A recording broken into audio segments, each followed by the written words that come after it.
Hello বন্ধুরা, সন্ধ্যাবেলায় এরকম চায়ের আড্ডায় একটু পাকোড়া না হলে ঠিক মজা লাগে না।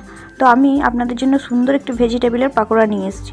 তো যেগুলো বাচ্চারা খেতে চায় না সেগুলো সহজেই আপনি আর বাচ্চাদের খাওয়াতে পারবেন। আমি এখানে কিছুটা পালং শাক কুচি করে নিয়েছি একটু কুচি করে আলু কাটা, নিয়েছি পেঁয়াজ, গাজর, এগুলো সব লম্বা লম্বা পাতলা পাতলা করে স্লাইস করে কেটে নিয়েছি বাঁধাকপি, কিছুটা কাঁচা লঙ্কা, কিছুটা আদা কুচি, দিয়েছি এখানে ধনেপাতা কুচি। এবার মশলা অ্যাড করব, সামান্য নুন, হলুদ, লাল লঙ্কার গুঁড়ো, ধনে গুঁড়ো, জিরে গুঁড়ো, এগুলো সামান্য আর চাট মশলা দিয়ে এই সবগুলো আমি হাতে করে ভালোভাবে প্রথমে মিশিয়ে নেব।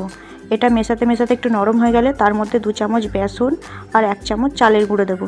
সেটাকেও দেখবেন মাখতে মাখতে প্রথমে শক্ত থাকবে, তারপরে দেখবেন হাতে মুঠো করে যে এরকম পাকোড়ার শেপ হয় তাহলে ঠিক আছে, নাহলে একটু বেসন কিংবা চালের গুঁড়ো আপনারা অ্যাড করে নেবেন।